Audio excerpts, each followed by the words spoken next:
Hello, welcome to another episode of Say It with Tarot podcast. I'm your host, Janet Boyer. I'm the author of Naked Tarot, Tarot in Reverse, and Back in Time Tarot, as well as the co-creator of the Coffee Tarot and Snowland decks, which my husband Ron did the art for. You can find me online at janetboyer.com. I'm really excited about today's episode because it taps into one of my favorite hobbies, which is Star Trek. And today I'm going to be covering Star Trek Voyager and the Tarot Queens. It's been really interesting introducing my son to all the Star Treks, and I'm realizing that I hadn't seen all the Voyagers when I was in college, and neither had my husband. So it's really cool that we get to watch them together. And over the Thanksgiving holiday, we were having a major marathon. I think we watched 6 episodes in a row. And we're almost done with season 5, and so we're going to be heading into seasons 6 and 7, the last 2. But I thought I'd focus on the Tarot Queens. Now, as I mentioned in my work, and including my most recent book, Naked Tarot, the court cards cover a spectrum of a person's behavior or personality. It's not the end-all, be-all. No one is just completely, totally a Queen of Wands or a King of Swords or a Page of Cups. But they might have primary traits that one could actually pin that card on them and say, yeah, most of the time they act this way. And 4 cards that really stuck out to me was the Tarot Queens in Star Trek Voyager. Now, Queens nurture, they promote values, they're teacher types, they support, they persuade, they catalyze, they value, encourage. So if you want to know more about the court cards, I have a really extensive section in my newest book, Naked Tarot, but I also have an ebook on Kindle called The Tarot Court Cards Revealed if you want to know more information. And so without further ado, let's go ahead and delve into what I see as the major queens operating within Star Trek Voyager. The first one is Tuvok, who I've dubbed a Queen of Swords. Now, on first blush, you might think, what? He's not nurturing. He's not touchy-feely. Well, queens aren't necessarily touchy-feely, even though queens are often associated with the water element. They're more, as I mentioned before, they nurture, they value, they teach, they advocate, they persuade, catalyze, sometimes they protect, they encourage things.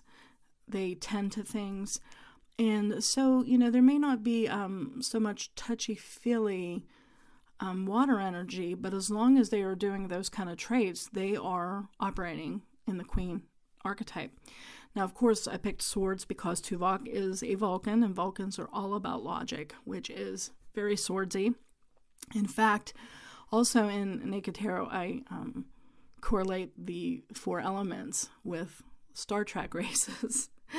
And I attribute swords, the mental suit, to the Vulcans, Klingons, fire or wands, the Ferengi, those acquisitive, latinum-loving, big-eared creatures I associated with pentacles or the earth suit, and cups I associate with the betazoids, the empaths, like Deanna Troi. Okay, so Tuvok I picked as a Queen of Swords because now, as anybody who's watched Star Trek knows, you have the macro where, when they're dealing with big issues and other races or battles or what have you, that's more of a big picture thing, and they may act more king-like or even knight-like. But a lot of times, as with most television shows, then they zoom into the personal interactions and some of the nuances of a character. And that's where I'm picking up a lot of the queen energy. So for Tuvok, who is the head of security for Voyager, who is a Vulcan, the reason why I picked him as a Queen of Swords is, he has those traits. I mean, he nurtures critical thought. He supports rationalism. He values logic and an open mind.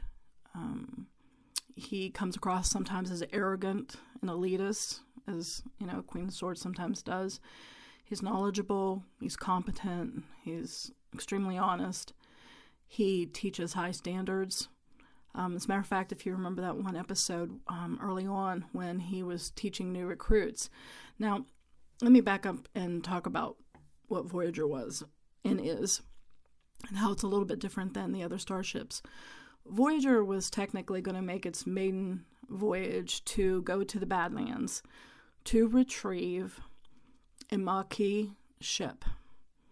Now, the Maquis is kind of like a guerrilla splinter group who opposed the fact that the Federation entered into a detente, an agreement, a peace treaty, what have you, with the Cardassians.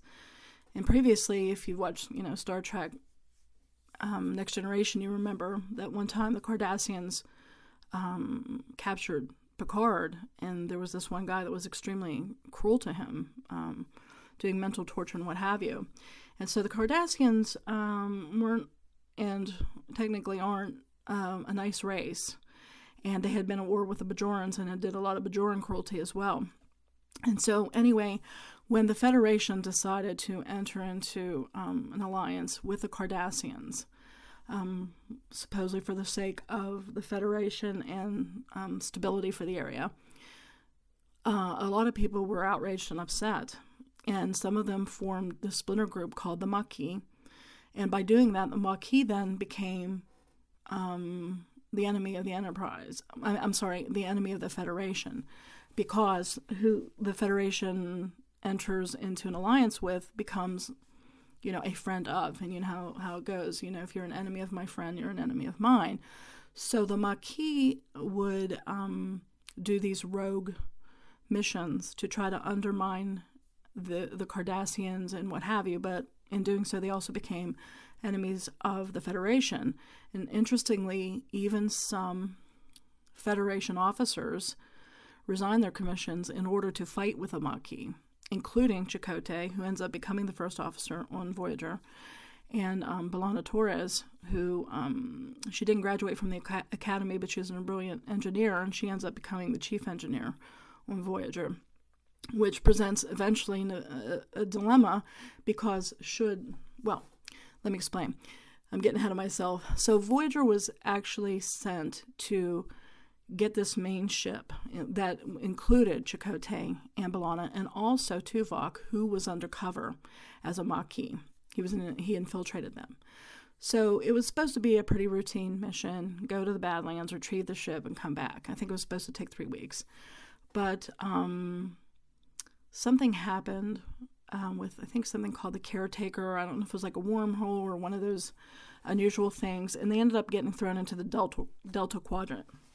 The Delta Quadrant hadn't been really even explored by the Federation, who was mostly within, the Alpha and Beta quadrants.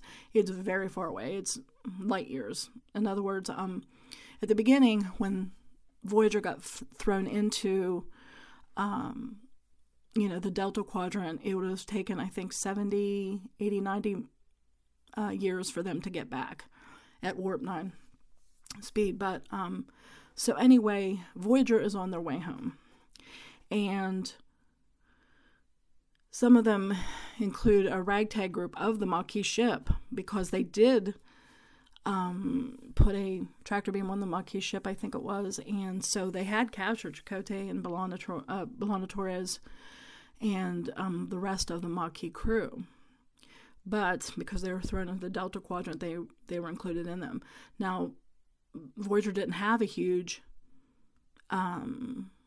member team because it was just going to be a routine thing. So I think there's only like 100-some people on the ship. It's smaller than, it's an Intrepid class. It's smaller than the Enterprise, which is I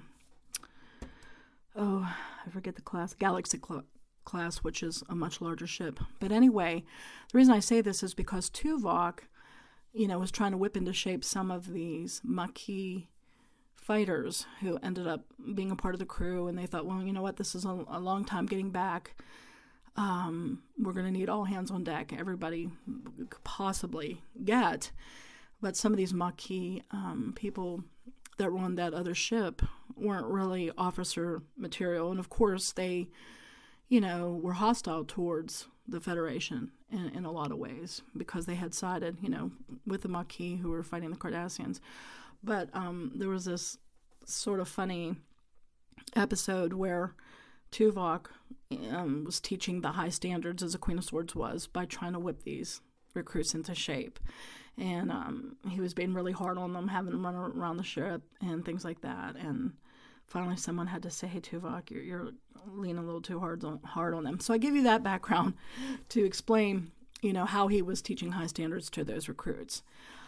Also, you'll find as you go through watching Star Trek Voyager that in addition to helpful mind melds, which is a Queen of Swords thing to do, he also helps different crew members with mental and emotional situations. For example, early on, Kes, the Ocampan, she's the one that was had short blonde hair, and he was helping her focus her mind and enhance her gifts, because increasingly she was finding she was having these, gifts of like telekinesis and being able to read thoughts, but then it was overwhelming her. So Tuvok, through meditation, was helping her to focus her mind and enhance her gifts. Also, B'Elanna, later on in the series, she was ordered into meditation for her anger issues. And so he was trying to help her focus and to meditate. So she wouldn't be breaking things and getting into altercations with her coworkers and jeopardizing missions. Perhaps the most fascinating, at least I found fascinating, was when Tuvok was helping to nurture the Betazoid serial killer. Now, I don't know if you guys remember this. It was just very fascinating. There was a Betazoid serial killer on board. And yeah, he was a member of the crew, but nobody knew. But they ended up finding out. And because it's the Federation and they believe in rehabilitation, Tuvok was helping the Betazoid to contain his violent thoughts and urges. And he wanted this. He was tormented by it. And so actually Tuvok helped him get into a state where he was almost Vulcan-like. And he was able to contain his anger and what have you. And I think he also helped him through a mind meld. And in doing so, because it worked both ways, I think Tuvok then ended up having some anger issues, and then he had to overcome those. But it was really an interesting storyline because he shows up in a couple other episodes, and he ends up saving the crew. So spoiler if, but it's very fascinating. So Tuvok I have as a Queen of Swords because multiple times he has been there to nurture logic in people, to promote an open mind.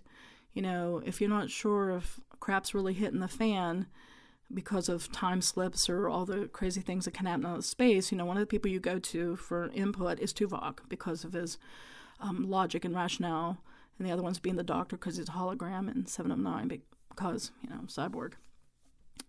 Okay, so let's go to Janeway. I have her as Queen of Wands. Now, she's not who I'd pick as a Queen of Wands just at first blush. For her, man, I would think a king, like King of Wands.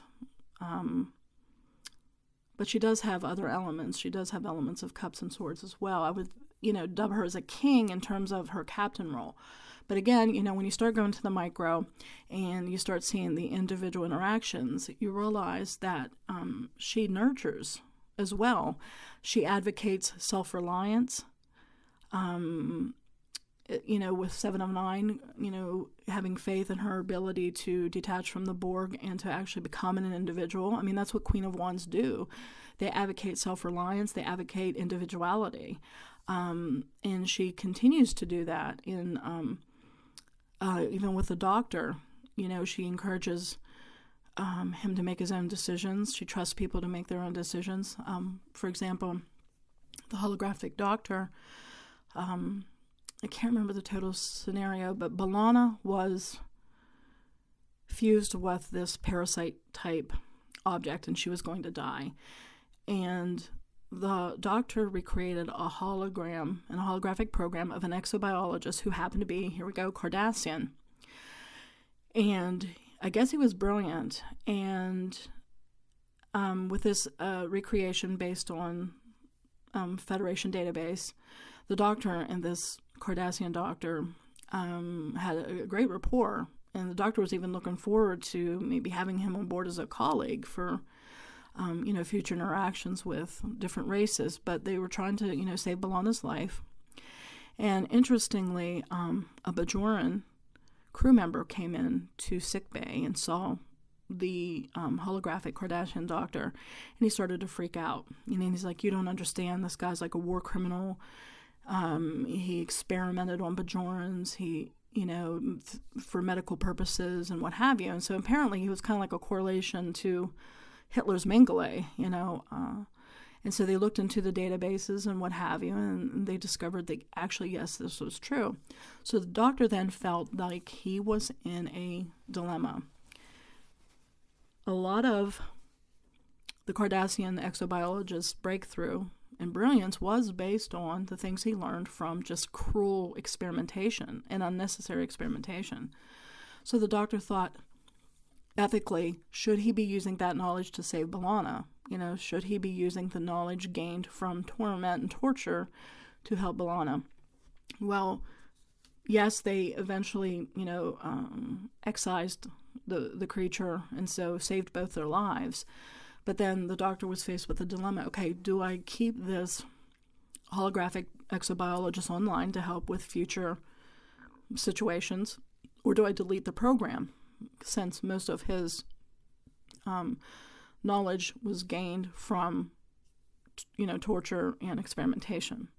And he asked Janeway about this, and Janeway, being the Queen of Wands, advocating self-reliance and trusting people to act in their own best judgment, actually said, well, you're the chief medical officer. It's your decision. Whatever you decide to do, is what we'll do. So she left it in the hands with the doctor, and he decided to totally delete the program. But it brings up a very fascinating, as I feel almost all Star Trek episodes do, of what-if scenarios. The doctor believed that, no, you shouldn't use that kind of knowledge to help others in the future because of the means that, were used to gain it. But one could also argue, why not take some good out of the bad? Why not, not have those people who suffer and die in vain, and instead use that knowledge to help people? So it's an interesting ethical dilemma. But Janeway, operating in the Queen of Wands, says, okay, you do it. I trust you to make that decision. Queen of Wands is also no nonsense, a lot like the Queen of Swords.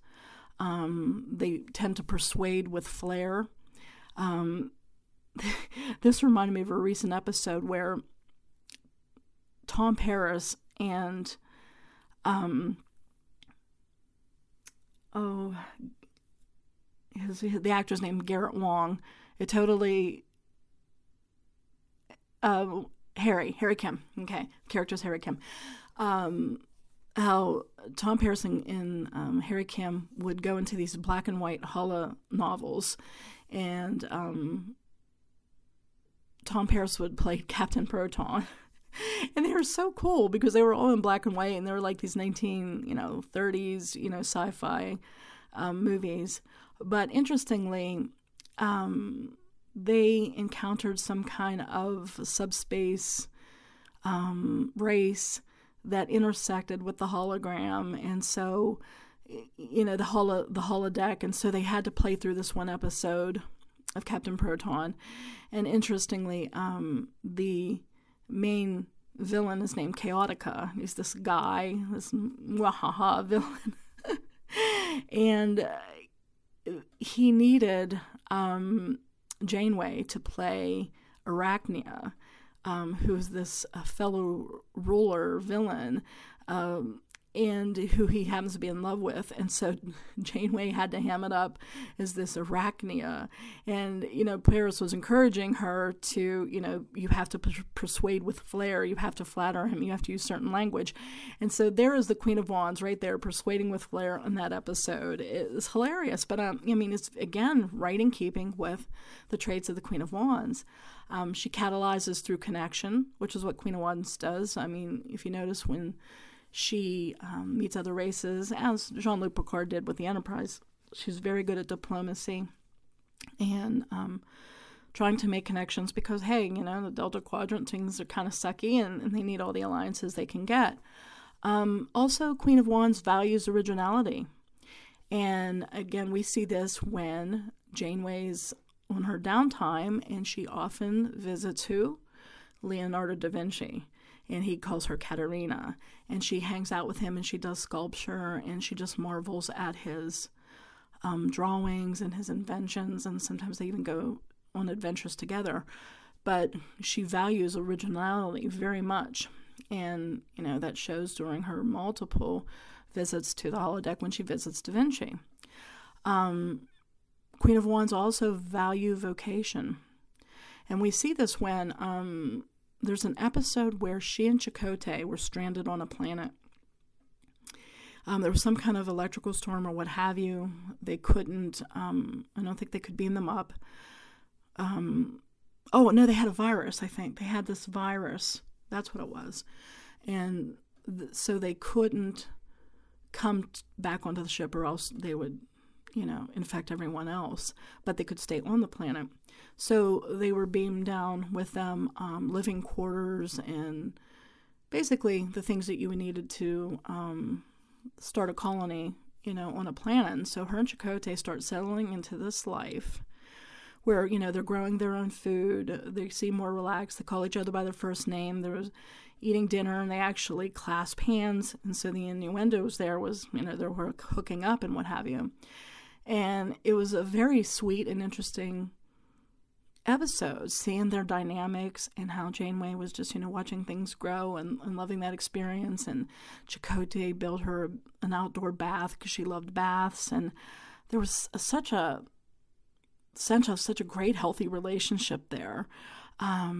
Just respect and honoring and a scientific meeting of the minds. Chakotay was content to just stay there, but Janeway kept trying to figure out ways to cure this disease using the natural fauna, foliage of the planet. And he's like, why don't you just let that go? And, she's just laboring, doing her, because she's a scientist at heart. Well, eventually there was this bad electrical storm, and it ended up destroying all the medical equipment, at least for the research. So they kind of had to resign themselves. Okay, this is where we're going to spend the rest of our life, because she ordered Tuvok, who she put in charge, to continue on to the Alpha Quadrant, their home. Well, it ends up that they get a cure for this virus. I think it was from the Vidians who were suffering from the phage. Somehow I think that they got a cure for that virus. So Tuvok turns the ship around, and, he contacts them. And, then Janeway has this realization, got to be back into the captain's chair. And so that goes to show how much she valued vocation. I mean, she could just as easily said, well, Chakotay and I are kind of enjoying life here. Why don't you guys go on without us? But instead, her demeanor kind of changed. She went back to kind of that stone-faced captain's look, the king look. And her and Chakotay went back on the ship and, was back to, captain and commander. But that goes to show how much she valued vocation, that even though a couple months into this, she valued vocation so much that she would give it up and go back into, commanding a starship. So let's go on to the Queen of Cups. Now, I think two people actually display Queen of Cups energy in Star Trek Voyager. The obvious one is Neelix, who is the Talaxian that the Voyager picked up along with the Ocampan.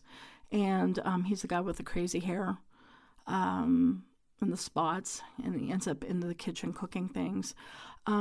Queen of Cups, she cultivates, or he, now I say she because it's feminine energy, but as we see with Tuvok being a Queen of Swords,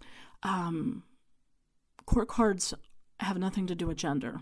It has to do instead with energy.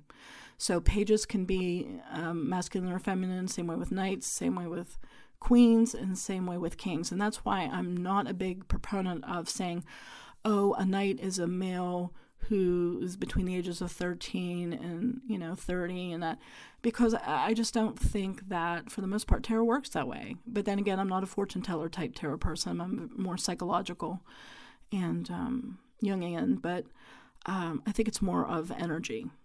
And so Neelix is a Queen of Cups, and the queens cultivate connection between others. They're often upbeat and friendly. They tend to be the consummate host or hostess, and from watching Voyager that Neelix, loves to get people coffee, in the mess hall, and he loves to cook things, and he goes to different planets and gets indigenous foods to, just to cook, even though they have a replicator. Queens also nurture dreams, and that would be like Naomi Wildman. Naomi Wildman, what is a little girl on the ship. It started out, Ensign Wildman was on the ship pregnant. And of course, she didn't expect to be staying on this ship because it was only going to be a couple-week mission. Well, she ends up giving birth to Naomi. And so Naomi ends up being like 5 years old or what have you. And Neelix often puts her to bed and tells her stories, and he's kind of like a surrogate father in a way and babysitter to help Naomi out because Naomi's husband's not on board. And he goes into a holodeck with this childhood program, and he encourages her imagination. He quells her fears and her nightmares, and so he really takes that role with the Queen of Cups with the young Naomi. But he also is a self-appointed chief morale officer, which is, again, you're encouraging connection and joy and things like that. There you go, you're Queen of Cups again. And so he tries to encourage the different members of the ship when they're going through rough times or they have emotional dilemmas. Queens of Cups often enjoy planning events and celebrations as well. And Neelix is right there to make sure he celebrates different birthdays and anniversaries, and he even researches the various crew members' their races, holidays, and he will throw parties for them and cook the special foods that are served during those holidays and commemorations. So he is very much, Queen of Cups. He values relationships. Early on, though, it's interesting, he did show a side of the Queen of Cups that was more petty, because sometimes the Queen of Cups has this insatiable need to be liked, and because of that, it can create a sense of jealousy and even like a drama queen or a victim mindset. And I don't know if you remember this, but early on, he was hooked up with Kes. He and Kes were a boyfriend and girlfriend, and he was convinced that Tom Paris had a thing for Kes. And so there was a lot of tension and jealousy, and it was kind of hilarious but irritating how he'd be peeking around corners and assuming every look that Tom Paris gave Kes was, romantic in nature. And he was creating all these scenarios with Kes, and Kes was trying to assure him, no, we have nothing going on. And eventually, Tom Paris and Neelix were stranded on a planet where they had this baby creature, and they bonded and got to know each other. And then after that, Neelix stopped those crazy jealousy, ways. But that can be a dark side of the Queen of Cups. But that ended up being resolved, and then he, after that, he didn't show those particular characteristics. But he, continues to show the value of relationships. He considers himself an ambassador. So often he, when different races come on board, different species, he shows them around and what have you. So he's definitely a consummate Queen of Cups. But then there is another Queen of Cups that, again, on first blush, you might be like, I don't know. The Doctor at first had a pretty terrible bedside manner.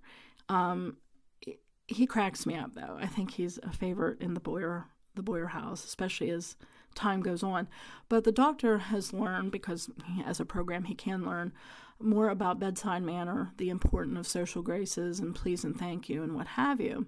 And interestingly, when 7 of 9, an ex-Borg, comes on board, he actually creates a curriculum to help her navigate what it means to be human.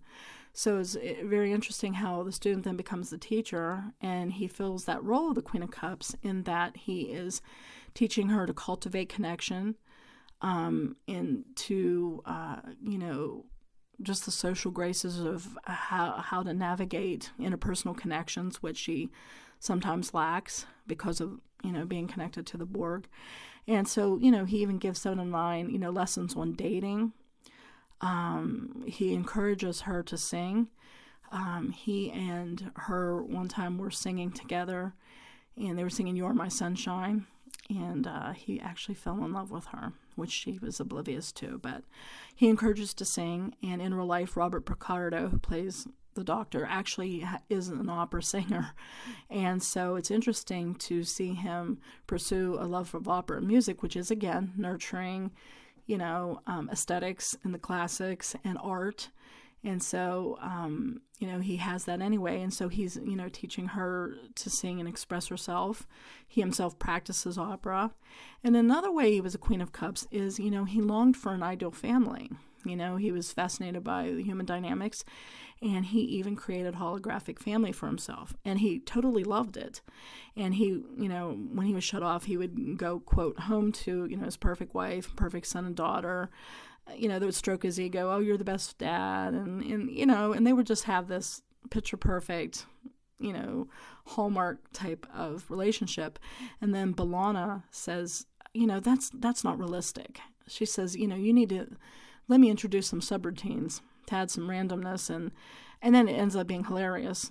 And I think he ends up ending the whole family experiment because then the kids become, the son becomes this angsty teenager, and he ends up having these Klingon friends, and they bring over knives, and the wife has a job now, and so, dinner's not on the table, and then the daughter's being all surly.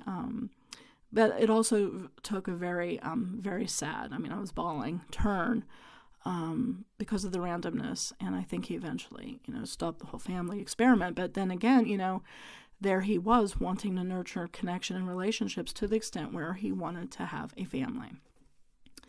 And lastly, it brings me to the Queen of Coins, or Queen of Pentacles, the Earth suit. We really don't have, that I can think of, any Queen of Pentacles or Queen of Coins, except for when Kes, before she left the ship, she, was the head of the hydroponics garden. So she was, nurturing, plant life, and preserving food, tending gardens, supporting shared resources. So she absolutely, definitely acted in a queen role because she was, always there at the hydroponic gardens and trying to improve the output and trying to be a good steward of the resources and sustainability and what have you. And, nurturing the flowers and, an interest in botany. So very much a Queen of Coins. But after she left, I really can't see, anyone filling that role. Sure, Neelix cooks, nurturing food, there's that food aspect. But his is motivated by, not so much wanting to promote health and well-being, is more of an emotional connection, of boosting morale, so which is why I put Neelix as more as Queen of Cups. So I hope you enjoyed this off-the-cuff podcast about Star Trek Voyager and the Tarot Queens, and I'd be really interested in hearing your feedback and your experience, especially if you're a Trekkie, so feel free to get in touch if you'd like.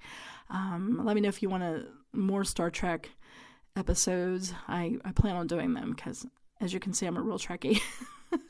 And that's just Voyager. Just think, we've got Deep Space Nine, we've got Enterprise, we've got the new Discovery.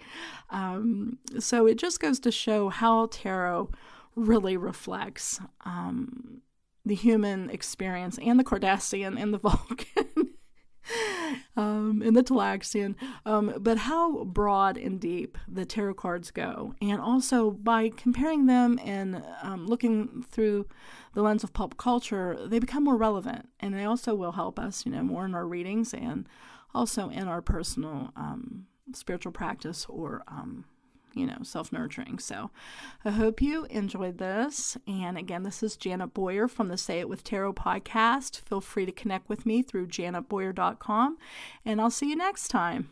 Bye-bye.